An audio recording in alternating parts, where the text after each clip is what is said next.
everybody, and welcome to 2ZQ Hot Takes, where we discuss issues both big and small.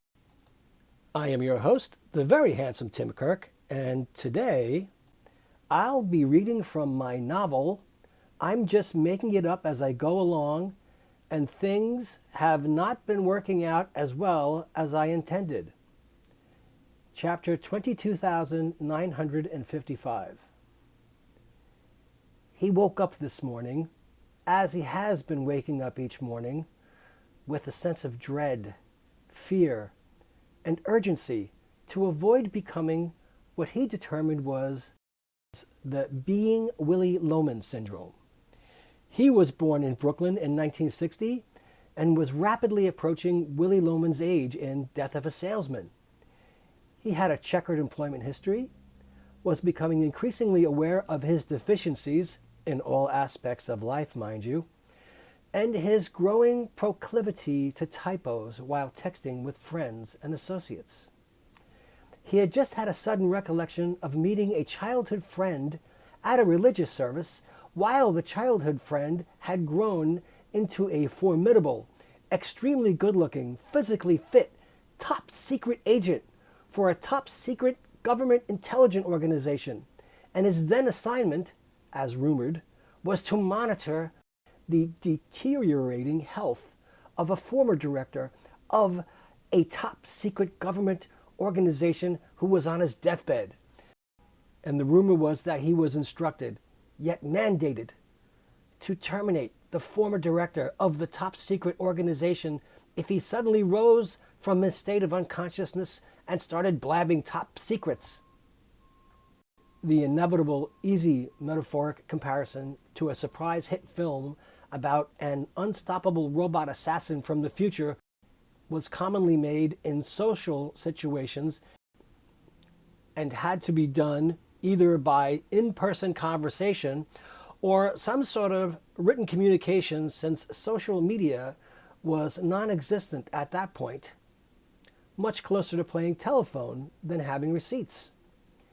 Just then, he realized that standing behind the childhood friend turned top-secret agent was the world's hottest comedian, dashing, supremely well-dressed, and as charismatic as he appeared on television, wishing peace be with you to those around. He declined to reach over 2 aisles of pews to extend his hand because he thought it might seem tacky and slightly desperate. The comedian maintained his poised, charming composure.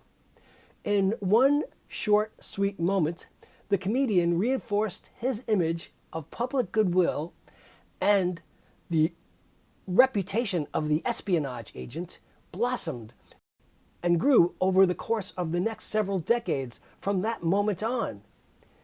Many years later, word got out that the top-secret agent had been exposed while on a top-secret mission in Central America and was brutally tortured, maimed, and disfigured by his captors, and then rescued by the top-secret intelligence agency and given a newer, more handsome appearance by the top-secret information agency's medical plan.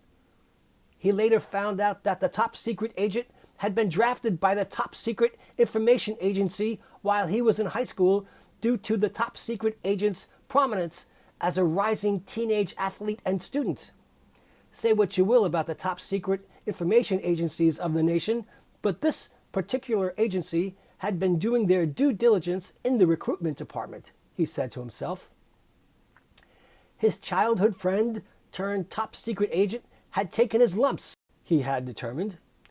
Just a quick note, he is an incredibly handsome, forever young picture of health, with an effervescent, sparkling personality, loaded with an eternally upbeat disposition and an intellectual aptitude unmatched by most classical education standards, which is marveled at by onlookers who look like schnooks in comparison, although his inner sense of discretion persuaded him to refrain from revealing these aspects of his character and personality for the well-being of those around him, in order to prevent them from lowering their own sense of self-esteem in comparison, so he believes. He often wondered about people who scolded others for being ungrateful when they demonstratively held the door open for them, and the people who had the door held open for them did not respond in kind with any display of gratitude.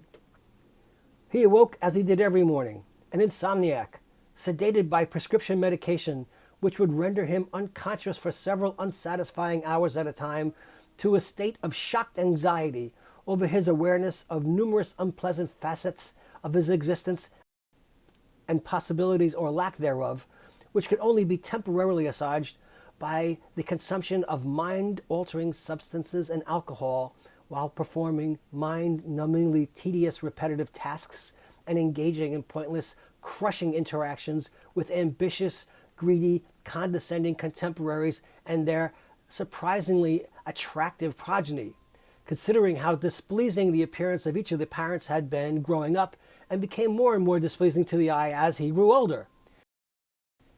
He was possessed of a strange variation of Tourette's syndrome, where he would spontaneously shout out the names of historically prominent government officials, from Queens DA John Santucci to former New York City Controller Mario Angelo Procaccino to Bella Abzug to Marcia Clark to Archibald Cox. His prospects dimming before him, he had taken to relying on online fortune-telling websites with tarot readings and horoscopes to portend his fate, and that was working approximately the same as his own ill-informed, poorly attempted maneuvers his life amounted to. Seeing the stunning lack of accomplishment and achievement meant he felt he was able to further indulge his desire for mind-altering substances and alcohol. Would this ability that he believed he innately possessed without any formal education or training in the specific area of concentration become realized in the world for all to see his natural genius in action? He was probably overly fond of using the statement, "The privileged shits gets to say what's what no matter what," which was considered a curious choice of not only words, but mental and emotional focus, while every other borderline neurotic was able to maintain an outlook with goals in mind instead of fixations. He was also taken with and somewhat preoccupied with being able to say that he had dropped acid over 326 times, and that, once, he divined the common source of all known languages in the universe by staring up at the night sky through a wooded field of vision.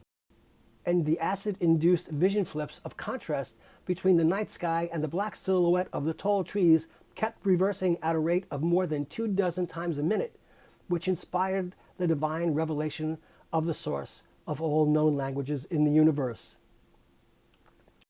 Like the stupid Philistine pig that he was, he allowed himself to completely lose focus and engage in self-destructive substance abuse. But back to the action of the story.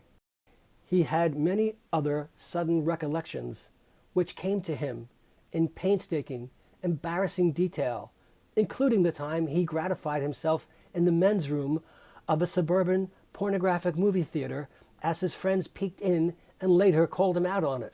The ride home the remainder of the evening was less than enjoyable, his powers of persuasion aside. Through all of this, he made an atrocious success out of himself. He found himself not being treated as a full human, but rather a stereotypical caricature of someone else's not particularly active imagination, and he indulged in the temptation to ponder the possibilities of exploiting that caricature that others held about him to further his ambitions, or to at least profit in the moment from that misrepresentation. End of chapter 22,955. Thanks for listening. See you next time. And as the kiddies say, peace out.